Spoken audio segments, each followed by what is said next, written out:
Howdy, guys. Please remember to like and subscribe. Let me get right over there. Oh, look at it right there. It's even got lights. Woo!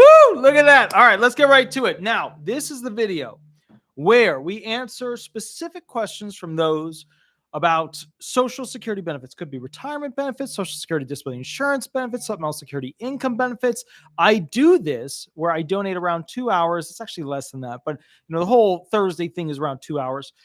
Where basically I donate time to answer questions that people can't get answers to from attorneys normally throughout the week. Because when we're practicing law, we're like, we got to worry about our briefs, our motions, why the judge is not happy with us, whatever. We got to get it going. We got to win the claim. So with that said, I'm going to go ahead, and we did have a ton of people who called in. This person's calling in right now. Let me just click the thingy. Here we go. I'm going to put it on speaker. Now, remember, you have to use a fake name throughout this process. We are live on YouTube. And would you like me to answer a specific question, or would you like me to go ahead and run hearing questions with you? Specific question. Okay. Go for it. Okay, sir. I called in last week and you gave me some great advice. I just need some more specific details about a couple of things. Sure. Background, medically retired veteran. I received SSDI. I have a CDR coming up in June. Last week I asked you a question about, is there an emergency stop button? And you started to answer me. You said something about a withdrawal of claim, and you said it was bad, but I cut you off. I didn't let you answer that. So is it actually titled a withdrawal of claim? So there's a specific form. I don't remember the name of the form. Give me 1 second. I'm going to try and look it up right now. It's like a 5. Oh, goodness. I used to have them all memorized, and then I got old and chubby, and it's all, here we go. So this is, I guess this is one of them. So first and foremost, you can just send a letter, basically outlining that you want to withdraw your application or withdraw your benefits. I think what you're asking, I don't think this form does that, but an SSA 521 is the request for withdrawal of application, which is more like if you're applying, I would think. I'd have to look at it, but I'm not totally sure. Let me see if there's an actual SSA request to end benefits form. Let me see if there's no, they said that's the 521 form. So I'm not sure if that's the exact form you would use. Let me look at it real quick. Type of benefit you want to withdraw, date of value. Yeah. I mean, I hereby request with all my application is above the reason to say blah, blah, blah, blah, blah, blah, blah, blah. I mean, that looks to be kind of the one you would use. So you would use an SSA 521 to go ahead and withdraw benefits. Don't mess it up with the SSA 520, which is, to appeal to the appeals council. But the SSA 521, that's your ticket to withdraw benefits. That's your emergency red button. Yeah. Okay, cool, man. And then you started to say, hey, but don't do that. But I cut you off. So why do you say don't do that? Okay, so don't hate me, but I don't remember the specific facts of your particular claim. So you're going to have to give me a quick summary, because keep in mind, by the time I make it all the way back to here again, I've spoken with sometimes almost 1,000 people, and I've like, my brain is fried eggs at this point. I mean, it's nice. Man, there's flavoring on it, but so go ahead. Yeah. Sure, man. Okay. Medically retired veteran. I receive SSDI. They acknowledge my disabilities are brain injury and back injury. I am a vocational guy, not a listing guy, if that makes sense. Mm-hmm. What else is it that you need to know? All right. So I think when we were talking last time, there was work alternative options that you wanted to look into. You were starting to begin the process of figuring out how much you would do and weigh and balance employers. Okay. So the reason that it would be bad to withdraw your benefits is that they have put in place carrot programs to walk your butt all the way down the end of the road to lose your benefits anyway, but you are now financially secure because of work. So the way it's set up is that you go on to the 9-month trial work period. Then, at the end of that, if you're earning over SGA, you want to go on to the Ticket to Work program and get your employer to be approved by the SSA for your employment. And as a result of that, after 5 years, being on that, what happens is after 5 years, they kick you off the program anyways. So it's like saying, hey, we're going to give you your benefits in 5 years versus 521 it, and you just lose them right off the bat. Okay. All right. And that's pretty much what we kind of overviewed we went through last week. So you're saying the reason you don't want to do it is just because they have some care programs out there where it could be an easier transition instead of just a dead stop. I think that's what you just said. Yep. Okay. All right. Now, if I submit this SSA, it's SSA, I guess, 521. Man, is there any knock-on effects? Like, do they send that to the VA and go, hey, this guy's saying he's no longer disabled, therefore you guys need to chop him off as well? Are they connected or are they separate? So I try not to do too many VA videos because I leave a lot of that up to Combat Craig, who does an amazing, amazing job at outlining those things. But this is what I would say. Yes, the SSA does communicate with the current standing of benefits to the VA, just like the VA communicates basically status to the SSA. However, there's a delay, and also they have to be looking for the thing that you are worried about. So the thing that you have to keep in mind is that I'm assuming you're not a TDIU and you're only a PNT, correct? I'm a PNT. That is correct. Okay, so if you're a PNT, then you can continue to work, because what a PNT is, they're saying, hey, look, this guy, we got a bunch of percentages here. You know, we don't think he could really be able to work as a result of them, but he still has the option to work. And so he could go do a job, but we're going to give him 100% because we think all of his impairments equate to 100%. Correct? Correct. Cool. So what that means is that you have different rules and regulations that restrict you, or in this case, assist you with getting a job. So in SSA land, you have, essentially an SGA problem. You have if you work, you are showing them that you have the capacity to do the work, earn close to SGA or maybe even over SGA. And for that reason, if you were found disabled under a vocational allowance, then when they re-review it, they could say, hey, wait a minute, this guy has knowledge and skills that are for direct entry into the work market, because we can see the job he's currently doing. So they can use that against you. In the VA land, they don't really play that game as much. Now, there's a reason why, because for VA benefits, they have to be, let's put it this way, a little bit more tiptoey and kosher when it comes to VA recipients, because if they don't give good benefits to those who fight our wars, then we won't have people fighting our wars. And America is a big stick country, if not the biggest, which means, bottom line, that we have to have people willing to put their lives on the line to fight our wars. Okay, yeah, I mean, absolutely, and that is a true statement. This all got revved up because the CDR is coming, and I've been watching some of your videos, and it's like, it makes me terrified. It's like, oh my God, I got to close the window shades. I can't leave the house. Like, I'm horrible because I'm going to go grocery shopping. Like, so that's what spins my head up, and I know that that's real, but I don't know how that, lands on me. Does that make sense? The main thing you want to do to deal with the anxiety issue and also get through it is to get two RFC physician statements stating severity/marked level condition restrictions. So once again, you want to get two specialty physician statements called RFC physician statements that show marked or severe levels in multiple categories for your impairments. And then from there, you want to go ahead and submit those to the SSA. But remember, when you get those two particular forms, now, do you have physical and mental impairments, or just physical or just mental? It's physical and mental, and all my care is at the VA. Period, okay. All of it. So that's going to hurt you in a big way. You cannot have all of your care at the VA as a VA person, because the SSA does not do well with VA-only doctors. You're going to need basically other specialty physicians outside of the VA.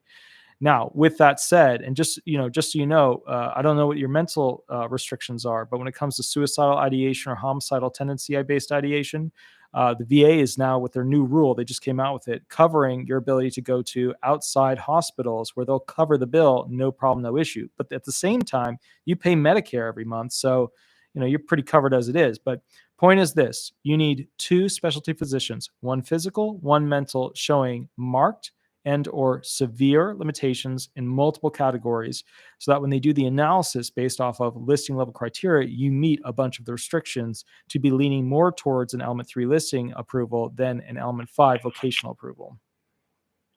Got it. And that will all come up during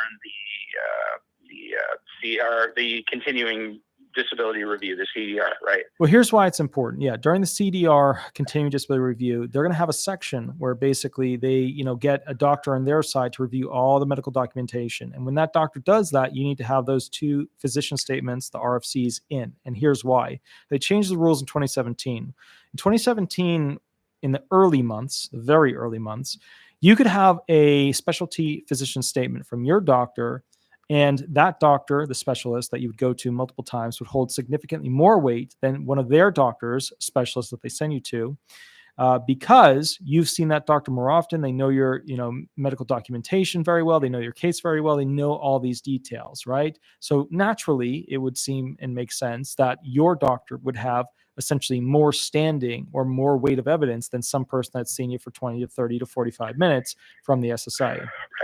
So as a result of I'm that, a 2014 guy, so I think I'm still on the good side of that. You're on the good side of that. That's very good. So then you really just need one physician's statement to show, high level, listing level, severe marked tendencies. Now, if you want to be really safe, get 2. But the post 2017 people, they need 2. And the reason they need 2 is that CE doctor has a lot of the same weight as one of their specialty physicians when they create their write-up, their little mini RFC on their capabilities. That means you need 2 RFCs to beat that one CE doctor that the SSA sends you to. Boy, what a system. Oh, man. Yeah. Oh, I didn't make it. Don't blame me. No, man, you're helping us out. You're one of the only people that will help us out just because of how the system is designed. So your time's important, and it's really appreciated. And you already know that. The attorneys won't help because they want the back pay, right? Well, you got to understand something, too. We attorneys that do disability law are so poor. We are so poor. The VA attorneys make a ton of money. I mean, like when I have like a vacation, I'm allowed to go to Cold Stone Creamery once. When they have a vacation, they get to pick out which lion they're going to hunt in Africa. So, it's one of those gigs, So, I mean, the bottom line is like, the way I would look, let me put it to you this way. I'm trying to buy my first rental home, which needs a massive amount of work, to basically clean it up, get it ready, restore things, fix things, multiple holes in the roof, all that stuff. And I am scraping my way through that process. And it's tough. It's very tough. The VA people who tend to be not so investment oriented, because, when you have lots of money, you don't usually think about that. And it's coming in, you feel good. It is what it is. They're more on, okay, vacation land. I know firms in Orlando that have literally all of their attorneys, or most heavy tilt most in a totally different state. Like I literally they're all in Colorado, yet they mostly practice. Most of their firm is based in Orlando. And that's because they rarely have to do any hearings, because in VA land, you get paid mostly before hearings happen. Whereas in disability land, a lot of my claims have to go to hearings because of how the system's set up and how many denials they have, et cetera. Now, I'm going to tell you a secret, although it's a little bit different than your situation. The secret reality is that different areas have different DDS managers. So if you look at Central Florida, the DDS manager there is a very aggressive denier. If you look at, for example, other areas, the DDS initial filing and recon DDS managers are not so aggressive at denying. So in the Central Florida area, we see a significant amount of claims that have to go up to the administrative law judges because the DDS manager at the Orlando-based DDS office essentially, is an aggressive denier. So that's something that a lot of people never talk about. It's something that, and there's more that I could tell you, but I'm not supposed to say like location, stuff like that. But the point is, that's how that works. Just like ALJs, they give a percentage of approval. The other one that's really important are the DDS managers, who basically are in charge of approval or denial. Right, and that is by region, and that's the same with the VA, as you're aware. I lived in Florida before I moved here, and I left Florida because the VA is just so absolutely overwhelmed. You have like 1.7 million veterans in Florida. Yeah. It takes forever to get anything done. It's really challenging. So I moved to South Dakota. The hospital's empty. Any appointment I want, I walk in, I can get 3, right? There's no problem, man. Yeah. But I don't know what the Social Security regional office person would be like, because it's South Dakota, it's not Florida, right? That's what you're saying, is each region is different, just like the VA. Yeah. So a lot of people, and I guess I should do a video on this as to why some disability judges and some DDS managers are more willing to approve versus more willing to deny. And I know the characteristics that back that, especially with the judges, as to which ones. But you have to remember all these groups have, to some degree, a personal element behind them. Some of them have a story where their father was really disabled and they kept working. That father kept working through their impairments, even though normally a lot of people are claiming that they're disabled with even less physical or mental impairments than their parent who had to still keep working. And that has a large effect on a judge. Another thing for the other side might be that, basically it's a person who's always been a very liberal judge, always been kind of left leaning, wants to see more people happy, wants to see more people live a higher standard of living, would rather see people, getting the benefits than not getting them. And then you get more approvals. So, but you got to remember something too. The government is now, directly in control of the DDS manager training and the Social Security administrative law judge training and the Social Security administrative appellate judges, or administrative appeal judges. So as a result of that, you're seeing a shift now, a very aggressive shift as to how these people are trained. And as a result of that, what kind of claims they approve. Right. Yes. Yeah. I mean, they're guiding the whole thing federally. I mean, but sir, you absolutely answered my question, and I really appreciate it, and I'm really thankful for your time. Absolutely, good sir. Have a wonderful, wonderful night. You too, sir. Thank you for what you do. Thank you, good sir. Bye-bye. Bye-bye. Right on. So, guys, I'm gonna call another person real quick. Boop. Grab this.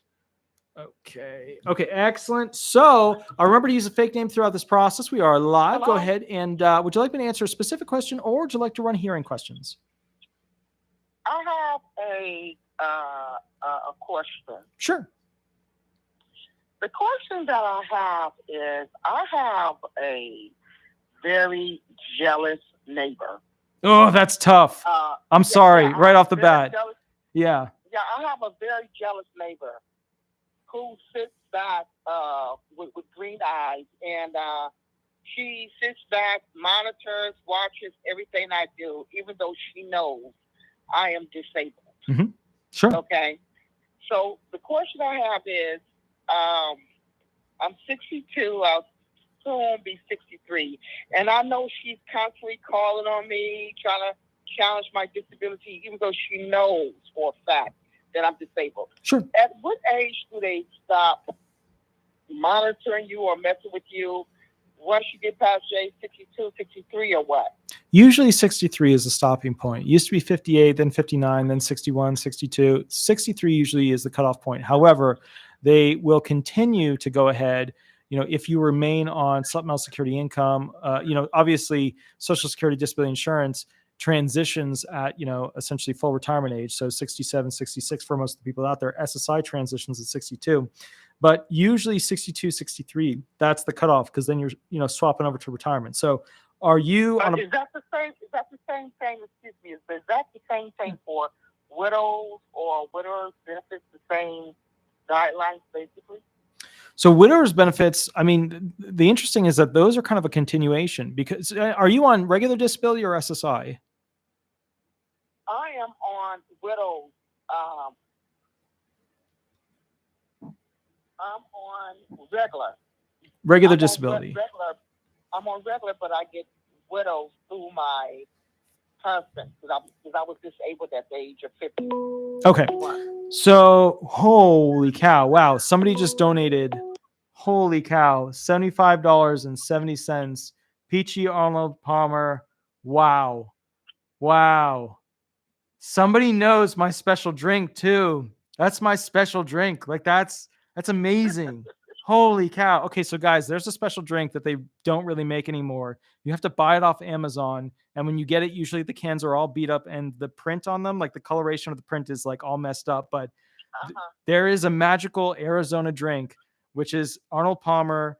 And it's basically this peach Arnold Palmer tea. And I try not to buy too much of it, because when I buy it, I drink an entire like whole box worth in a 3 to 4 day period, which means I'm spending like, $50 on all those drinks, but I have no control. So I have to like, literally, I have some in my safe right now because I don't want to get them unless I absolutely need them. So that is incredible. Holy cannoli, the Peachy Arnold Palmer. Thank you. I think I know who that might be. And that is just absolutely freaking incredible. Really incredible. But Thank you. That's massive. So wow. And now I'm thinking about going to the safe and getting out one of those drinks. Oh my goodness. So here's what you need to know. For your situation, you're on disability benefits with an attachment to basically like a boost to those benefits that comes from did you say you were, I'm assuming it's like a widow's benefits on the top of it? Yes, what happened was, yes, I was disabled, and at 51, I had qualified for disability under Social Security, but I was normally too young to receive it, but because I was disabled and my husband had passed away, I was able to receive disability under my husband, but I only get it at 71% because I took it at a young age. So, okay. So what normally happens with these situations is that a person takes those benefits and they're like a booster. They boost your other benefits a bit more than what they would normally be. And then as a result of that, you just keep receiving that going forward. So the thing is, the rules and regulations are not the same for those attachments, but I'm guessing a portion of your benefits are still traditional disability benefits. So one thing to do, call the Social Security Administration and find out the calculation, essentially as to how much of each benefit you're getting, because then you'll know how much of the rules you've got to follow for each amount of money that you have. But those additional benefits, those widows benefits, the same restrictions, the SGA stuff like that, don't traditionally apply. So as a result of that, I'm receiving survivors benefits. Yeah, well, widows benefits and survivors benefits are the same gig, because remember, you survived, which makes you a widow. Yeah. So, but bottom line is this. So even if they were to call in and go after you, a large portion of your benefits. Constantly, because she's upset because her husband left her with kids to raise, and so she makes more money than I do in everything. She makes a lot of money, but she still resents the fact that she has to work because her husband is not able to work. He was making over $30,000 a month. He's not anymore. So Gotcha. She's bitter and she's upset. So she's always with a jealous eye watching. Okay, I could barely hear you too. And also, Joan Strine, thank you for the $10 donation. Guys, I really appreciate it because I'm doing this house stuff right now and it's just crazy expensive. But so what you're really asking me is, can this person, the jealous neighbor, go ahead and basically, get them to do a CDR to remove your benefits? And you've got to ask yourself, were you found disabled via a listing? Were you found disabled via a vocational allowance? And then you've got to ask yourself. I was found disabled through my doctor. Well, yeah. But there's either an element 3 or an element 5 finding. So the bottom line is, I would call the SSA and ask them, was I found disabled through a vocational allowance, or was I found disabled through a listing level allowance? Like if you have your original fully favorable letter, you can always just send me that and I can tell you which one it is. But the bottom line is, you can call the SSA, ask them, was I found disabled with a vocational allowance, or was I found disabled by meeting a listing? Now, with that said, if this person is always calling in and you haven't had a CDR yet, then it's unlikely that you will have a CDR at this point. And there's a couple of reasons why. Number one, they could have gone and checked you out already and decided not worth it. We are not chasing after this fish. We're not trying to do a CDR and catch this fish. No. The other thing is, you are not financially worth it because of essentially the amount of money that you're taking versus when you were originally found disabled. People who were found disabled way back in the day, they are harder to get off of disability benefits because the old rules apply and not the new rules, which means it's hard to kick them off and keep them off. The next thing you need to know is that basically, your lifestyle may be difficult for them to go ahead and get you kicked off of benefits. Like if you're active on, what's it called? It's like, it's not Pinterest. It's like those programs. Help me out. If the moderator's there, help me out with, what is that program called? It's where like good looking people put these photos up. They're like, look at me on the side of a cliff and I'm beautiful. I forget what that program's called. Instagram. I don't use it, but Twitter, those programs.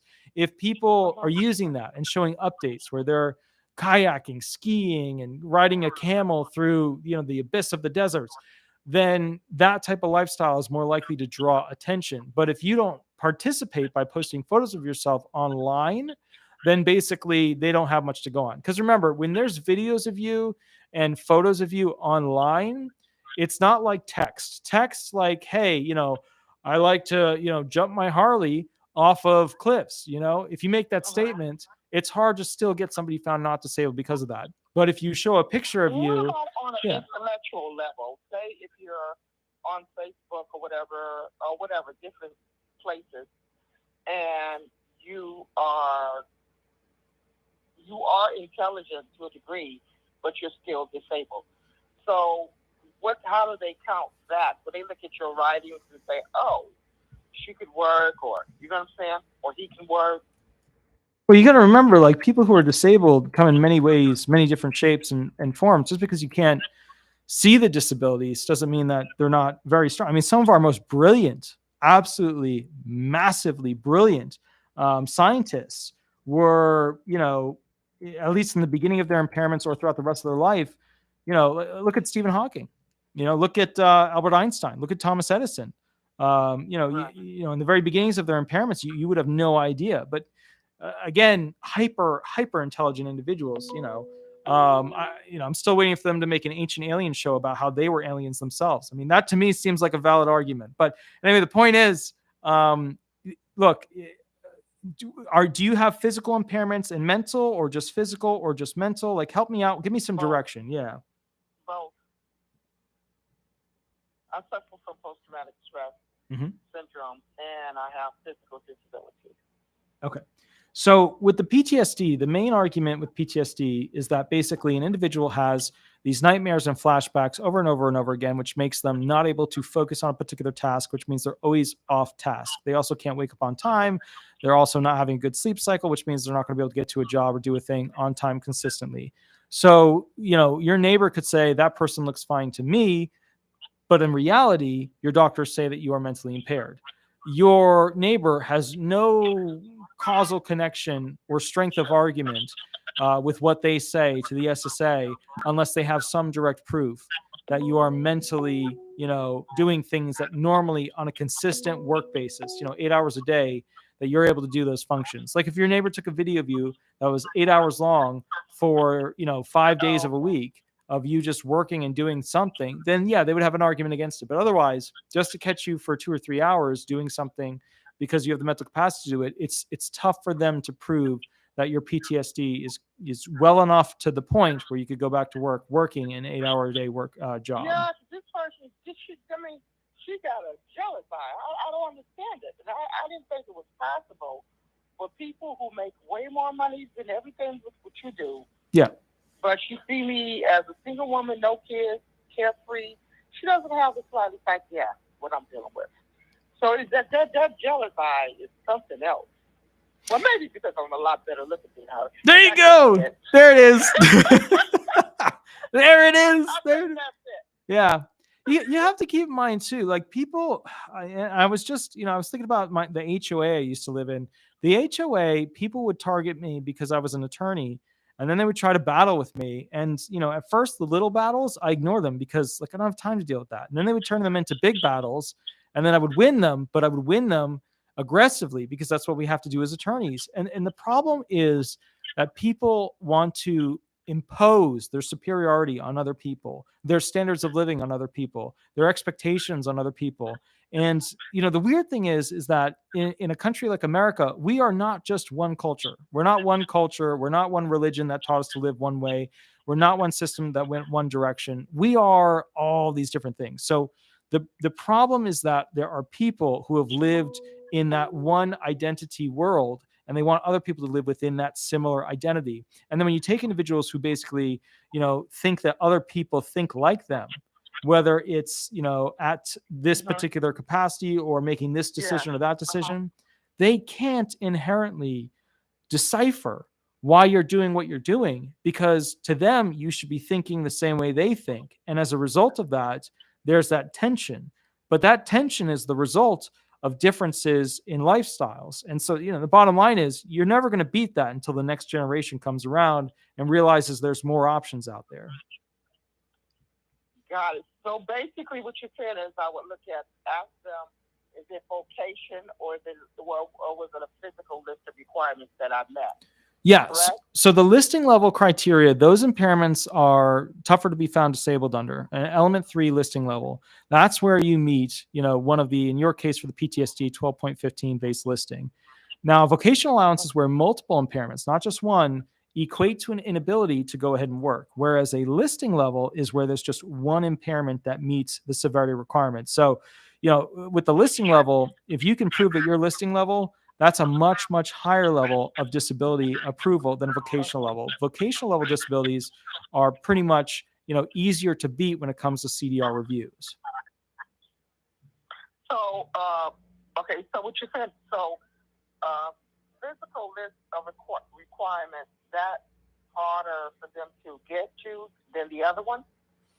Harder for them to get you. I don't know if it's harder. Not get you, but you know what I'm asking. Is it harder to disprove somebody is disabled? Yeah, because look, if you've got a walking problem and all of a sudden you're walking around without a walker or a wheelchair or a cane or a crutch, then yeah, I mean, if they've got video of you keep doing that over and over, then yeah, that is proof that can be used against you from the physical standpoint. So yeah. So the vocational, how does that work? The vocational allowance is where you have multiple impairments that equate to an inability to do an 8-hour-a-day light or sedentary based job. And as a result of that, you can't do work, so they pay you money. And so that's a much weaker version of disability because there's not one single impairment that's super duper ultra bad. It's the combination of all of them that limit your ability to do work. So yeah, but you got to remember, you're in grid out land. You could grid out in a medium level, gridding, like a medium work level. So, because there's sedentary, light, medium, heavy, and very heavy.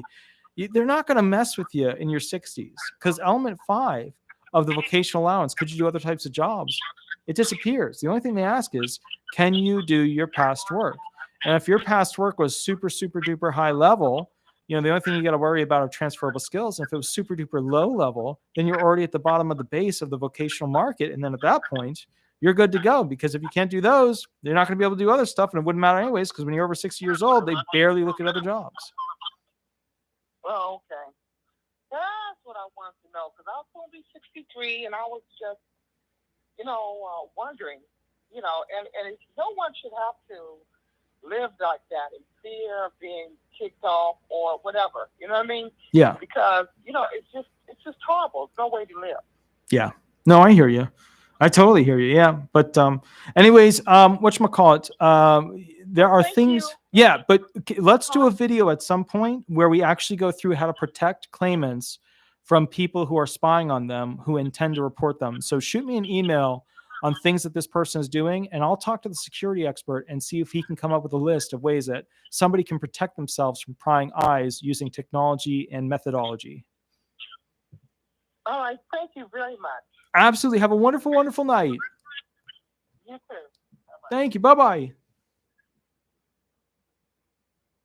Okay, guys, so I'm going to go ahead and call the next person that I've got a missed voicemail from. Let's see real quick. Here we go. And clickety-click. And speakerphone. And here we go. Okay, it's connecting right now. Let's see if we can get this person on the phone.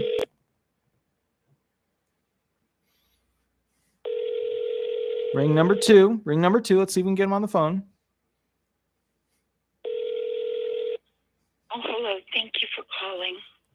Oh no, it went to I don't know. This might be the same person. Let me see. Hold on. Let me see if this is the same person. Hi, this is Attorney Walter Hnot. We are live right now on YouTube. Please remember to use a fake name. Would you like me to answer a specific question, or would you like me to go ahead and run hearing questions with you? Hi, it's Nellie Olson. I'll ask my question. Okay. I'm wondering, I'm getting SSD, and I should be getting alimony soon. I was wondering if the alimony will count against my income. No, it won't. Or like as income. No, it won't. It won't be taxable or anything. Well, I mean, I don't know the tax code on how much you earn and then alimony. I'm not a tax attorney, so I always stay away from those types of questions. But from the standpoint of it injuring your SSDI benefits, it's not really going to hurt you in any direct way. It's not an SGA. It's not any of that stuff. So you should be okay. And there's probably, I'm assuming, are there child support benefits in there as well? No, because I don't have children with them. Okay. Gotcha. So in that case, so the alimony's not really going to hurt you. You should be fine with that. You'll receive it. You'll still get your SSDI full check, and you should be good to go. Okay. Well, I received child support from a different person, but that's never affected my disability, I believe. That's because they're in the same category of receipt. So the type of income coming in is not really countable in that instance.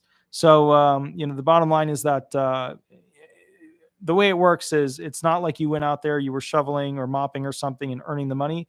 This is money received to essentially make you whole for some, injurious, situation, to pay for the child's upkeep, to pay for your upkeep. So. Right. Okay. And I have one really quick other question. Also, I was in a car accident. If I receive a settlement, will that count against my disability? No.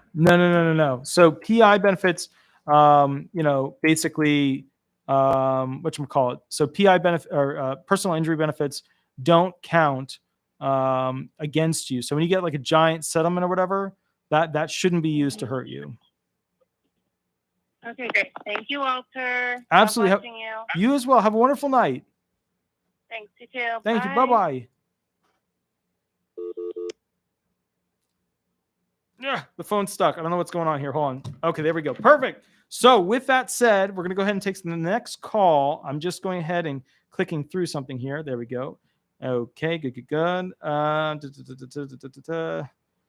right, so let's see. Yeah, so SSI and alimony. Yeah, so for SSI, it can lower the benefit, but I'm pretty sure that for SSDI benefits, let me see real quick. Let me make sure. Let me make absolutely sure here. Hold on. Their unearned income to the spouse. Definition of alimony and spousal support under the POMS. Policy for alimony support. Exclude the income used to make court order under Title 4D support payments by an ineligible spouse, ineligible parent. Blah blah blah. This is evidence. SSI could, but I'm pretty sure SSDI it can't. All right, I'm going to go make sure absolutely de facto because all the law I'm seeing. No, I don't. I'm pretty sure SSDI benefits do not harm. Let's see. Yeah, you're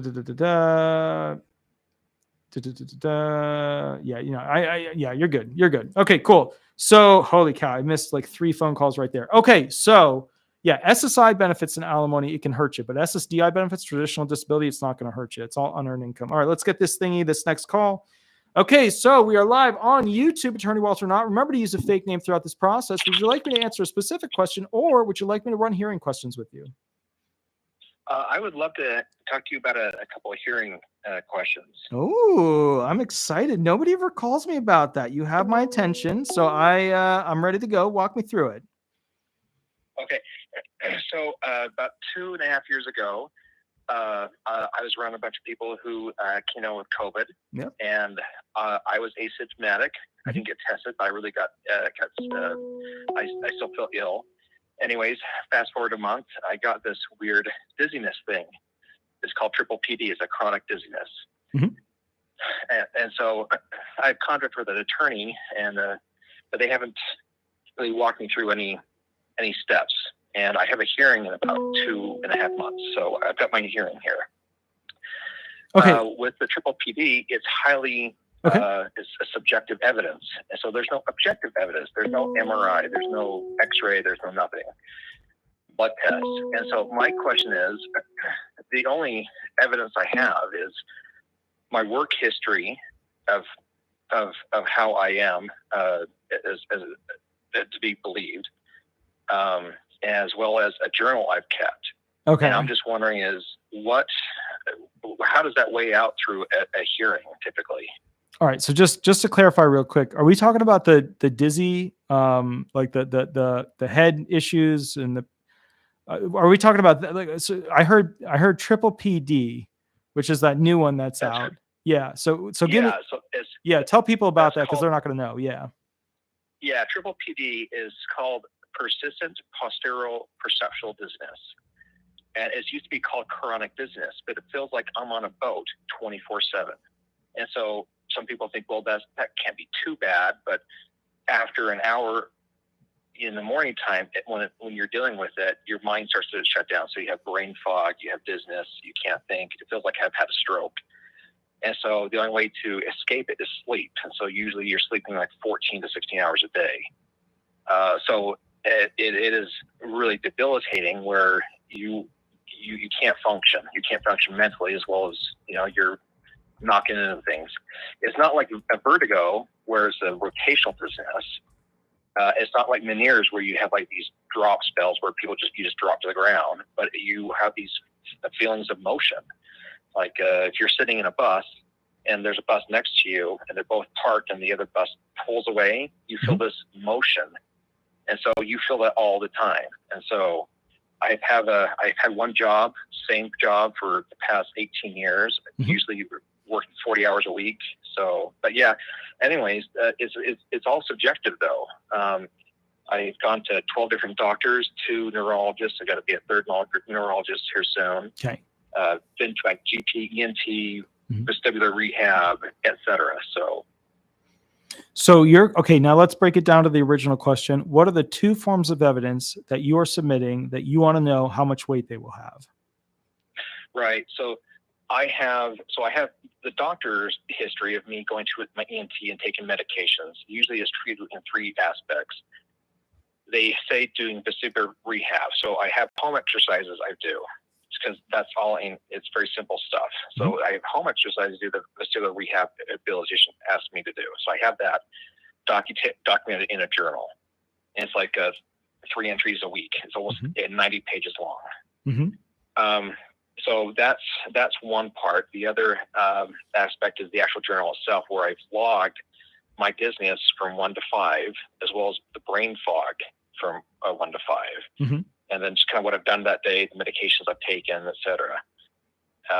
So that's like, I wouldn't call it objective evidence, but that's adds weight to my claim. But everything I say and feel and documented, there's no objective test. There's no MRI, X-ray, et cetera, blood test. So you want to know what weight subjective evidence that you created over a period of time has compared to the SSA's strength of argument as to how severe your symptoms are and how they limit your ability to work.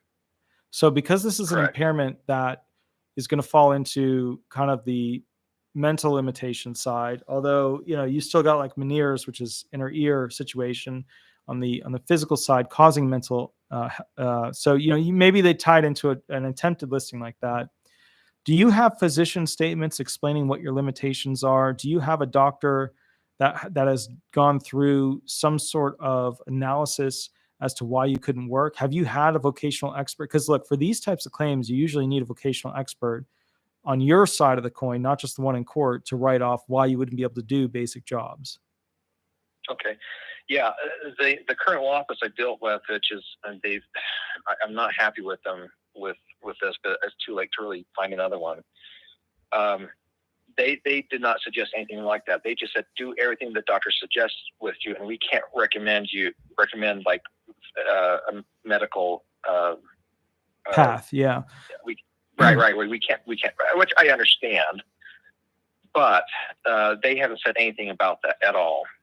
Yeah. So what you need is a sleep study that's going to study your sleep and what your brain is doing while you're asleep, because that's going to give you a baseline as a comparative of what it's like when you're awake. And because, remember, you may have symptoms of this while you're awake versus your sleep. So when you're sleeping, do you wake up having this where you're waking up and feeling it, or do you wake up feeling it, or wake up without feeling the symptoms that come from this? Yeah. When I wake up, I have, I don't feel too dizzy within the first 5 minutes to a half an hour. That's my blissful time where I don't feel too much. I feel here and there, but it's not too bad. It'll creep in about over a half an hour to an hour and a half, and then it's full on force. So what I would say is this: you need a sleep study then, because the weight of the evidence shows that you're probably not having as severe symptoms during that time. and do a brain study during that, and then do an additional brain study basically, while you're awake when it's really, really bad, to see what the differentials are. And then basically get a vocational expert on there to essentially say, with these limitations, you'd be unable to do, anything from a price checker to a price marker to, whatever. So things that are going to be really important to your type of claim are off task and days missed. That's going to be your main full throttle argument for this type of situation. You're also going to have to stay away from moving machinery parts. You're going to have to stay away from interacting with the general public. You're going to have to stay away from places that have dangerous heights, interacting with stairs, interacting with ladders. You're going to have to stay away from anything that's water-based, like pools and stuff like that. So you really want to build out a vocational platform as to those types of jobs you definitively could not do, and then throw in the general categories of why you couldn't interact with others, complete things on time, finish what you start, etc. The main thing that you've got to have here, though, as far as the medical evidence of proof, the objective proof, is a study between when you're asleep and when you're awake, because that's going to be your focal point of showing that when you are awake, when you're working, because that's the work time, when you are awake, you're basically not able to function because your brain is acting in a very different way. And what you need is the objective proof to say the brain is doing this over here when you're awake, which is proof that it's not acting in a normal way. Right. Okay. Well, I'll have to take a look and see where I could. The ENT has never said anything about that. The neurologist, the two neurologists have never said anything like that. They haven't said anything about anything with this. So. Yeah, but remember, their job isn't to prove that you're disabled. Their job is to get you to come back again next month. I get it. I'm just a little frustrated with the law office because they said, well, just do what the doctor says and we'll use that. So, but it's just, I have my hearing in 2 months. So there's time. You could do it in 1 month and get those records in the second month. Right. You could do it. But remember, you're going to need objective proof. Look, the neurologist may be looking at this, but what tests have you done so far to, assess the brain, assess what's going on, what's causing it? As far as like a brain scan, nothing. They because the three main ways they said to treat, not to prove, but to treat, was SSRI medications and SRNA medications. Behavioral therapy, so a psychologist, and then with a vestibular therapy too. Mm-hmm. And so basically the SRIs take like 3 months to work. And so I've been on 5 of them. And 3 times 5 is 15 months or so. So it's just, so I haven't been able to go forward and actually look for evidence of what's wrong other than an MRI, a blood test, et cetera. It's a condition of exclusion.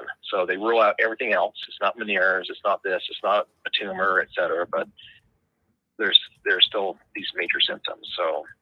So what you're worried about is that you don't have objective proof, even though you've gone through all this medical treatment, and you're feeling like you're a fibromyalgia type of person, or you're just kind of like it's a magic disorder, and the judges are not going to be very favorable towards you. What's your judge's percent passage rate? Say it one more time, you broke up. So real quick, Christy Hughes just donated $5, and that's super, super awesome. Love the little photo of the blonde laughing. That's awesome. Good sir, the thing I would say to you is, what tests have been done to show objective proof that something is awry with your capacity to go ahead and have clear thoughts, stand up without falling down, etc.? Nothing. There is no. They haven't pinned down any type of test that they would prove that. So. Well, I mean, there's tests all over the place. You could have somebody do a balance test with you. You could have somebody do a perception test. You could have somebody do, how many days of the month, how many days of the week, or how many months can you read the months backwards? Can you read the days backwards? There's all these mental tests. Yeah. Yeah. Well, there's the disability had me go to the 2 doctors for their side that I get denied for, but I haven't done anything with that on my side. So. Going back to the law office, which they give me zero advice over this period, other than just do what your doctor says. So lawyers are not allowed to direct the doctor, but lawyers can direct you as to the path that you should take with doctors to try and obtain a particular outcome. So the failure there is that you're not going to the doctors that are suggesting some sort of test that would prove how severe you are. Have you looked at your medical records to see if those doctors are listing what your severity levels are as a result of these impairments? I haven't yet. No. Yeah, I haven't yet. Okay, so it's 2 months away. Yeah, it's kind of shocking, because I only talked to my lawyer for about 20 minutes, and I got the phone. I'm thinking I'm screwed. Like, they told me completely incorrect of what it is, of what I should be doing. So, yeah. Okay, so all right. So the way I would do it is this. When it comes to the PPPD, I don't know much about it. I've never had a claim with it. It's super rare. It's not common. I've had the other types, your classic Meniere's disease, stuff like that. But give me 1 second to just read a little bit about it while you're kind of hanging out on the phone. And let's see. Ongoing dizziness symptoms, original, Some of these original precipitating events include, okay, so other procedural, stroke, with migraines. Okay, so I'm assuming you have migraines as well? I haven't had any migraines, no. Okay. Have you had panic attacks with dizziness? Initially, yes. The first 6 months was pretty rough. Okay, but you don't have any more. What about concussions / whiplash feelings? Not concussions, but I get movement feeling, sure, but not, I know. So what would be a good test to essentially, and it's essentially it's perception, right? Perception of movement, perception of balance, perception of dizziness.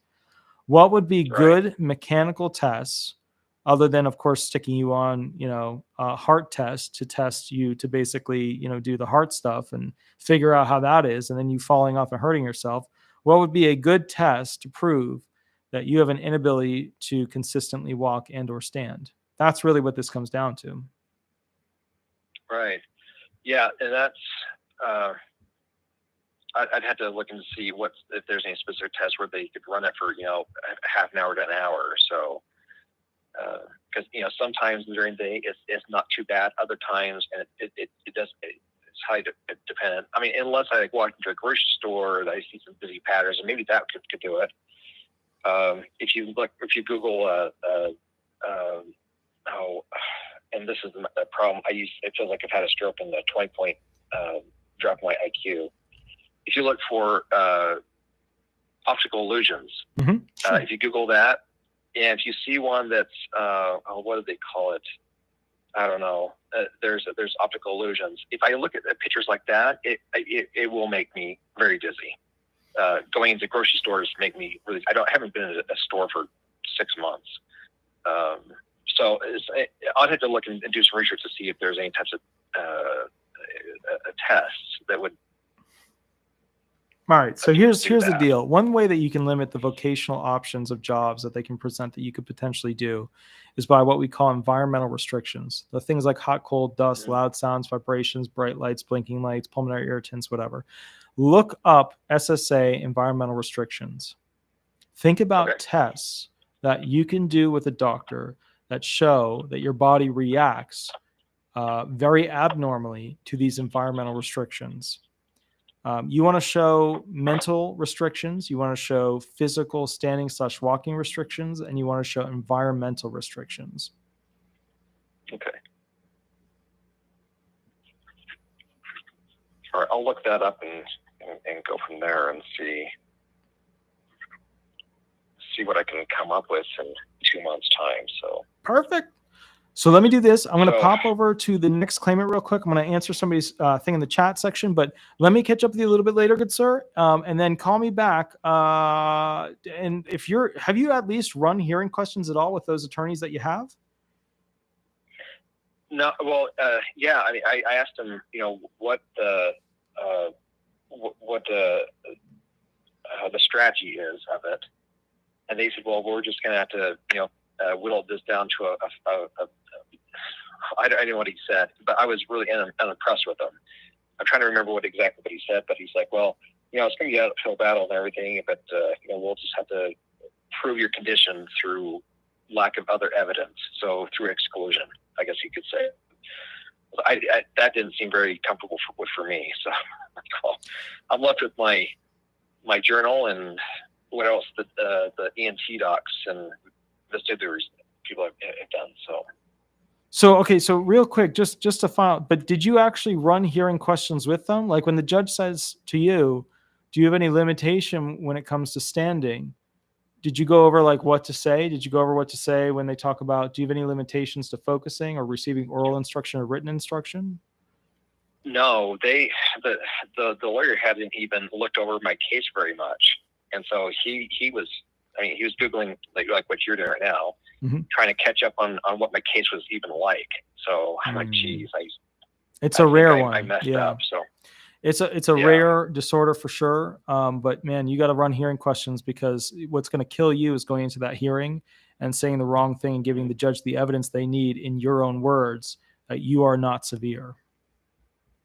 Oh yeah. Well, I've done that myself. I've listened to a billion different YouTube channels, and I've listened to yours 1,000 times. And so, cause I'm scrambling to find more information. So, but I've done that myself. Yeah, but how are you going to do it when you're in there and you're not used to that attorney's voice asking the questions?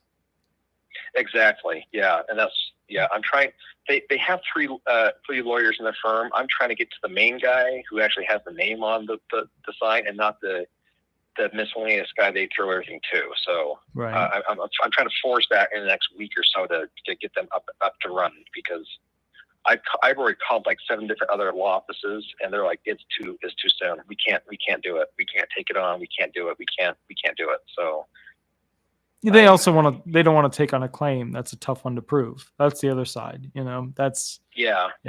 So, but all right, work on it. Call us back next week. Give us an update, and then we'll keep rolling from there. But have a great night, and make sure you give us an update. I will. Yep, I definitely will. Yep, I'll keep on working on this. I appreciate your advice. Thank you very much. Thank you, good sir. Bye-bye.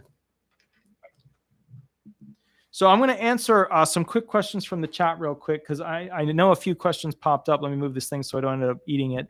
All right, the first thing is, let me find it up here.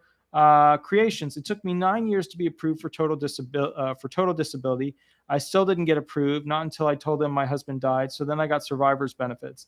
So you might just be on a form of survivor's benefits. But help me out here. Like, what's the question? What's the current age? What was the cycle of how you applied, stuff like that? Give me a little bit more information for that one.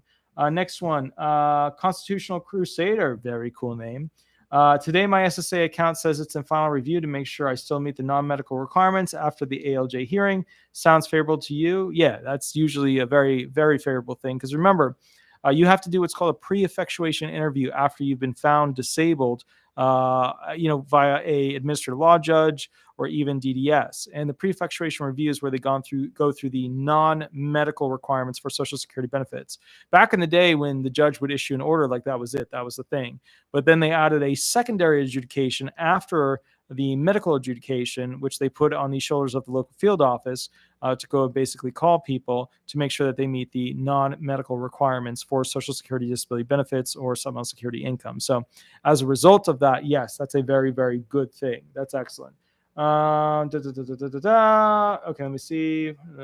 Okay, so Broomit, it took them 8 years to prove mine, and I was totally disabled from birth, but I worked most of my life. When they finally proved me, really was giving $400 a month when I first signed up, posed to $1,600, supposed to be $1,600. Basically, you have to give me a little bit more facts as to what you were approved for, which program was supposed to pay the $1,600, stuff like that, like how many quarters of coverage you have, what were the jobs that you earned certain amounts of money at. Going back to creations, the question I had was, do they make people on disabled widow benefits switch to regular Social Security at a certain age? Well, it's kind of okay. So the thing is this, there's a transitional period where when you become eligible for other programs, if those other programs, some of the programs force you onto the other program, like SSDI benefits forces you at full retirement to go into full retirement. If you have full retirement available too. SSI benefits forces you to go onto essentially onto essentially retirement at 62. However, for your widow's benefits and things like that, it's more of a transitional aspect where they look at which program is going to pay you the most, and then go forward with that program. If a program is going to pay you more on top of that, then they can add that program on top of that as well. It's like instead of taking a pen with its cap and putting the pen on the cap so that they're completely on top of each other, instead it's like a pen with a cap that slides down on top of it. To equate to, well, that's not the best way to explain it. The best way to explain it is they supplement each other. That's a program that supplements potential retirement. So that's where they're coming with that. So, and keep in mind, if it's going to be, where the majority of the benefits are essentially coming from your other program, then that's going to be the main stake of the dinner. And if there's another program that you come available to in your life that could potentially pay you more on top of that, then you have to look at which program is going to take priority for the initial. But a lot of the programs switch over to retirement, and then the other programs supplement on top of that. So like you would take your retirement, and then on top of that, you would get any additional survivor's benefits on top of that. So like the retirement would be the mass of it, and then you get to take additional amount of benefits on top of that, the widow's benefits on top of that. Okay. Also, I can't work, but I crochet. Can I sell my items on survivor's benefits? So yeah, you can sell items, but let me do a video on that. Let me do a video on survivor's benefits because so many people have questions on it. What can they do? What can they not do? And I don't want to spend too much time on a big topic, a biggie topic. All right, let me take one more call because I'm kind of Colin is falling asleep here. I've got to go work on the house next door. But here we go. Let me do this real quick. Here we go. Hello? Hi, this is Attorney Walter Hnot. We are live. Remember to use a fake name throughout this process. Would you like me to answer specific questions, or would you like me to run hearing questions with you? A specific question. Perfect. How can I help you? My name is Kelly. Mm-hmm. My name is Kelly. How are you? Very good. I'm so excited I found you. Oh, good. Okay. This is a little bit maybe of a complicated case. And I'm just going to put it out there. I was sexually assaulted over 10 years ago. And I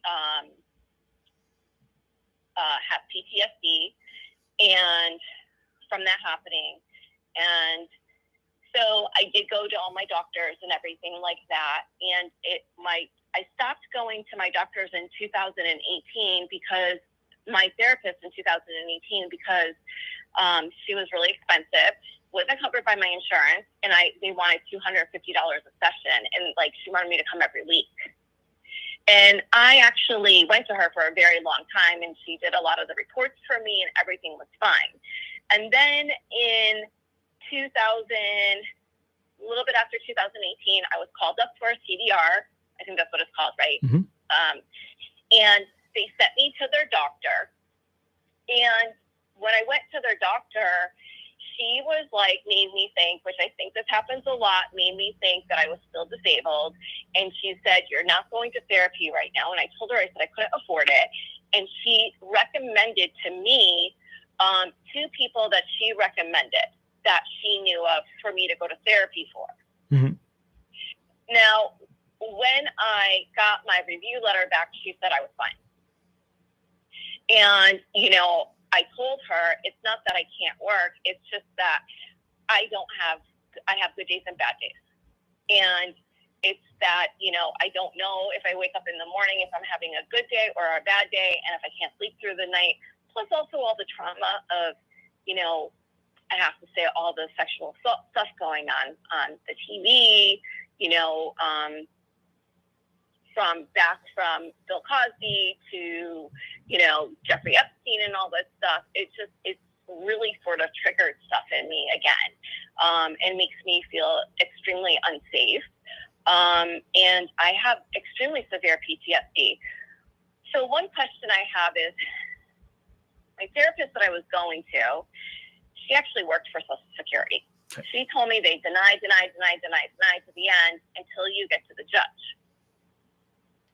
So I'm in California, in Los Angeles, and just to let you know, Los Angeles is very different than Florida. We completely shut down. So everything was shut down, restaurants, everything. I have a friend in Miami, everything was open. So I was not able to do anything during COVID. I wasn't even able to really go to any doctor's appointments except for doing some Zoom calls with my psychiatric doctor to keep me on my medicine. Mm-hmm. And I guess my problem here is that I found out I cannot get anybody to help me go to see the judge with me, because I had a very nice person on the phone who talked to me because nobody would return my calls. They said that because they wouldn't get paid. So even if I gave them money, the judge would say, how much are you paying this person? Because it's not my first case. They're trying to take my benefits away from me. 2, I looked up the judge. He has a very bad rate of denial. 3, I talked to a lawyer who told me that this was a judge who kind of has a little bit of a complex.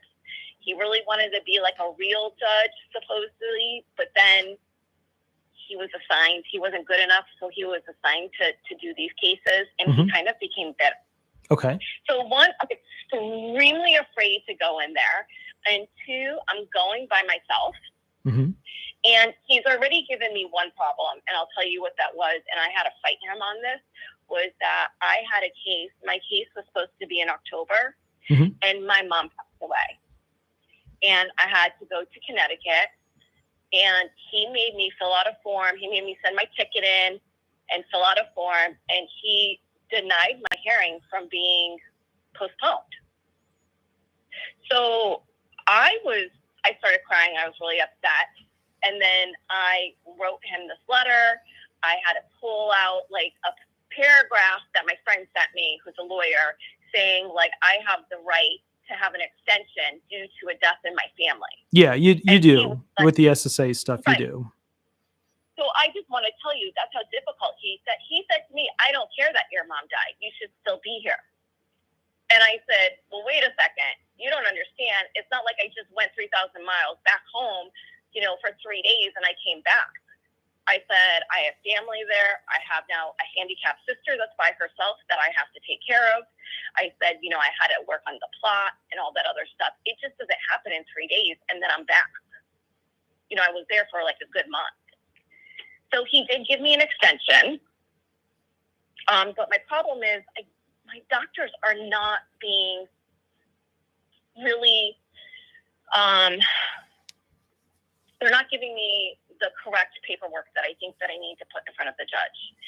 And I don't know what to do, because I have listened to you before, and I know that it's all about my medical records that I show in front of them.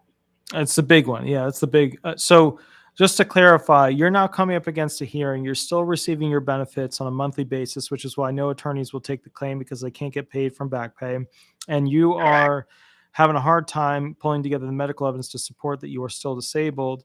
Okay, so just let me tell you what they're looking for when it comes to PTSD. They're looking for sleep studies showing sleep disturbance due to the nightmares. They're looking for crisis medical treatment as a result of panic attacks from flashbacks that you have. They're looking for repetitive treatment with a doctor where you're using mental medication, but the mental medication is swapped out every 6 months because it's not working. And so I'm on a lot of medicine right now. So, and the other thing that basically they're looking for is that you have swapped out psychiatrists, psychologists, maybe every 6 months to a year to try alternative options. They're looking for somebody who is trying to find an answer to the PTSD who's never really gotten better. But if you stabilize and not going to medical treatment and just doing medication upkeep, telephonic visits, then that is not good evidence. The problem in LA, to let you know, was that because we were completely shut down, that I had no doctor's appointments and nobody was seeing me. And the only doctors that you would be able to see is that if you had COVID and you had to go to the emergency room. Other than that, nobody wanted to hear from anybody, because that's how bad it was here in Los Angeles. So it wasn't, it was different in other parts of the country, right? So I did go through a period of time where, I wasn't able to get a hold of anybody. And then when I did get a hold of somebody, for example, I did have an appointment in October when my mom passed away, but I had to cancel it. And every time I have to cancel an appointment or they cancel on me, it's another 3 to 4 months before I can see these people. So, you know, it's a long process. It's been a very long process. Let me play devil's advocate. Let me put on my judge's hat and question you like this judge potentially could question you. Are you okay with that? Go ahead. So can you explain to me when the shutdown ended in California around the area where you live? We were completely shut down in January of 2019. January of 2019 or January of 2020? No, 2019. I believe it was 2019. I need to check on. Yeah, so 2019 was like January 2019. COVID didn't exist. January of 2020 it existed. Yeah. All right. Okay. So work on your timeline there. So that's when it probably started. When did it end? When did the shutdown end? We're really still not up and fully running. Well, the medical doctors are. So when did the medical doctors come back? The medical doctors came back probably within the last 6 months. So past 6 months, you've had essentially a 6-month period. When was the original hearing set for? The original hearing was set for like 2019. This thing has been put off since 2019? I was able to get it postponed. Yeah, I was able to get it postponed. They're actually trying to take my benefits away from me from 2018 on. Well, I can get why the judge is mad at you. I mean, you've postponed a hearing for years. So here's the reason why it was postponed. I have a friend in Florida because I couldn't get anybody to help me. I have a friend that lives in Miami who is actually a lawyer. Okay. She said that she was going to help me for free. She filled out all the documentation forms and sent it into the judge saying that she was going to represent me.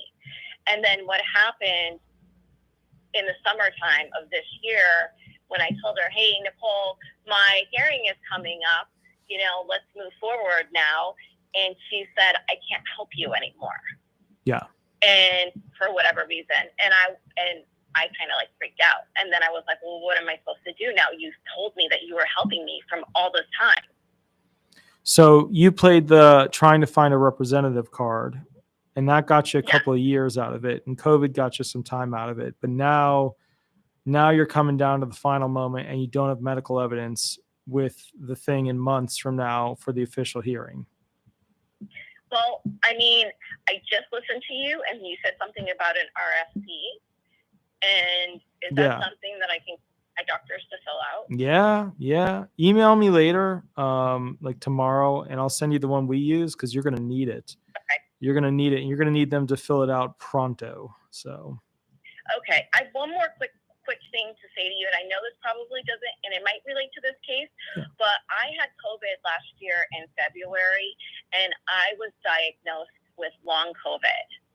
And I went to a pulmonologist, an immunologist, and my primary care physician who did testing on me and found out that like she had me draw a clock and I didn't really draw correctly. And so am I also able to give this RFC to those doctors? And would that do anything for my case when they find out that I had long COVID for a year? Yeah, that have nothing to do? Long COVID is helpful for timeline basics here, but it's not super duper helpful for long-term impairment related to your original adjudication, which, by the way, they're using not the 5-step sequential process on you, but rather the 8-step sequential process. So the point here is, anything will help, but that's not going to be a big, winner or bell ringer for your particular claim. Go back to the original things that I suggested as to the type of evidence that they're going to be looking for, because that is what they're going to need, expect, etc. And you have to prove that you are still the impaired person that you were when you were originally found disabled. And the rules were different back then. So what was the year that you were found disabled again? It's been a while. It's been long. I mean, it's been over 10 plus years. So bottom line is you're outside of the 2017 period. So most of these judges adjudicate these claims using the newer standard rules, which means that even if you get a denial from this judge, you can always submit a constitutional argument back to the original adjudication standards and get it remanded and get a different judge. So, bottom line is, you got an option here where the judge is probably going to use the wrong standard, and then you can get a remand with a different judge. But look, I mean, you're going to, there's people out there that make these arguments like that you don't need an attorney and that blah, blah, blah, blah, blah. But you are one of those people who really needs an attorney to clean up, which way this claim is going. And that's why I thought my friend Nicole was actually going to do this for me, because she is an attorney. But then I don't know if she got overwhelmed or what happened. But then she just chucked this bomb on me over the summertime, like, I'm not helping you. And I mean, that put me more into a bigger depression. Yeah, but you gotta understand too, like disability law, nobody teaches that. Yeah, like nobody knows that law unless you're in it. Like that's the problem with disability law, is that like it's not taught in law school. Nobody has any idea what's going on with it. Nobody knows how it really works. It's just like this weird area of law that some people fall into as attorneys. It's like attorneys that are, working with the military and are part of the military, the JAGs and stuff like that. It's just a weird thing that people kind of like fall into. They choose it, but they fall into it as well. So for somebody who's not part of it as an attorney to then have to pick it up, all the different rules, new rules, different rules, it's so scary. It's so, wow, Christy, thank you. Thank you for the donation. That $20 donation is really, really, and thank you. You did the $5 donation before too. That's amazing. So I really, really appreciate it. That's really, really cool. Wow. So, yeah, and everybody's been so helpful tonight, and I really, really appreciate that, because this house thing is just so friggin' expensive. It's ridiculous. But for your situation, with your particular lineup of impairments, you're going to need that evidence that we talked about to go forward and get those RFC letters completed immediately, because the judge is going to rely on those. And here's the other thing, the reason why you need those RFC letters. If the judge does a vocational assessment without using the RFC's limitations, so when the judge gives a hypothetical, if they don't give a hypothetical based off of the RFCs provided by the physician statements, residual functional capacity form, where if they don't create a hypothetical with that in it, you usually almost always have an appealable ground from appeals counsel to go back for the administrative law judge to consider and use the hypothetical that was presented to that form. Only if that form was talked about in the brief as to why it was off the wall and shouldn't be considered can they usually get away with it. But the bottom line is most judges don't usually put that stuff in. So they have to go ahead and use a hypothetical analysis of that if they don't have a good reason written in the brief as to why they didn't. Okay. One more other question. If I won the lottery, yeah. Does that have anything to do with SSDI? No, not really. I mean, it shouldn't really hurt you. And it depends on what kind of lottery it is, because one time I usually say like, no, it's not going to affect you because it's not earned income or whatever.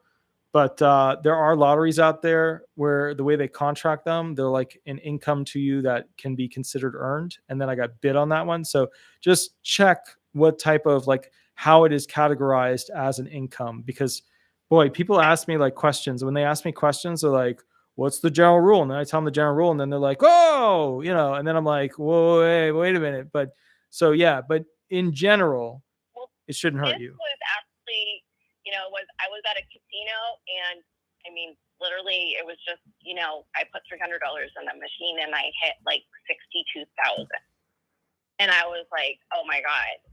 Then I was like, they're going to take my benefits away from me. But then I read somewhere saying that like a lottery winning or something like that, I think casino winnings are also considered lottery winnings, that they don't have any effect on your SSDI. No, they don't. Be able to take. Yeah. Okay. Yeah, you're fine there. You're not going to get nipped on that. But keep in mind, just as a secondary note here, you were at a casino, interacting with the general public, playing on a machine for how long until you won this amount, had the capacity to handle the finances related to it. I mean, that does not sound like a PTSD situation. You know what I mean? So You just got to be Well, I careful. was Yeah. at a casino with hardly anybody around. And I mean, the only thing that I have to do is I don't think when I'm at a casino, the reason why I was going to casinos is because I was bored because there's nothing to do during COVID. And it was, I'm pushing a button. It doesn't really take a lot of mind to press a button. And the only thing that I have to do to collect my winnings is give them my social security number and my ID. So do you have proof? Do you have proof? Yeah. So as a putting the judge hat on, first thing my brain would say, well, if you were bored, then other people would be bored and other people would be there as well at the casino. And also casino is a very public place with a lot of people going to it that are usually louder and drunker than the usual yada yada. So, having interactions with the general public are highly likely. Not only that, casinos usually have sexualized behavior where, there's dancers and shows and women that are dressed in a certain way, men acting a certain way, etc. So that would be more likely to create a PTSD really. My point of this is you don't have evidence that there weren't a lot of people there unless you were to go to them and say, hey, can I have your numbers for that day and how's it compared to another day, which they probably wouldn't give you. And then on top of that, you would say, well, you just sat down for a moment. Right. But I don't know if you had to pay cash into it or a card into it. And if that card linked and registered all the times that you pressed the button. Well, I had $300 on the machine, basically. And it just was Yeah. But just be careful with that because that's one of those instances where a photo shows up of you smiling, arms outstretched. I won on, Instagram, Facebook, Twitter. I wasn't like that. I was actually very quiet because I was nervous because I'd never won money like that before and I didn't know what to do. Yeah. So I don't ever call attention to me. Yeah. So, but whatchamacallit? So yeah, bottom line is, trust me, the SSA is very aware where that money came from. And that's reported directly. I know they are. Yeah. So, but yeah, just be careful, just be careful with that kind of stuff. But I'm actually going to go ahead and take a little break because I've got to go next door and work a little bit more and then go to bed and wake up. But I will catch you a little bit later. Yeah, you have a wonderful one. I'll email you for the RFC. I appreciate it. Yeah. So email me tomorrow. I will catch up with you later, and I'll shoot you an email tomorrow. Thank you. Yeah, thank you so much. Thank you so much. Appreciate it. Thank you. Bye-bye. Okay, guys, so we did the show. We did the Thursday show. We're still alive. We are very, very, very tired. As you can see, I have a lot of lights on me, so you can't see a lot of detail, but I'm starting to get the eyes of a law firm owner. As you can see, most of my hair is turning white at 36, which is not a good deal. But hey, when you've owned a law firm for 10 years, it gets like that. I am going to catch you. Well, technically 10 years at September 27th. So on September 27th of this particular year, 2023, please remember that is the 10-year anniversary of the law firm of me owning Disability Resolution PA. So I will catch you guys a little bit later. Please, please, please take care of yourself. Please be safe. If somebody gives you candy, you better make sure that you check to make sure it's safe to eat it. Don't waste it. And I will catch you guys later. And just please be safe. The world is getting crazier and more scary and more just aggression and hate and violence and stuff like that. So just be careful. And I really want to get the security gentleman back on here because things are getting very smoky and saucy overseas. And you guys need to know about what's going on. But I will catch you a little bit later. You have a wonderful night. And we will go from there. Thanks so much, guys. Bye-bye, guys. Bye-bye.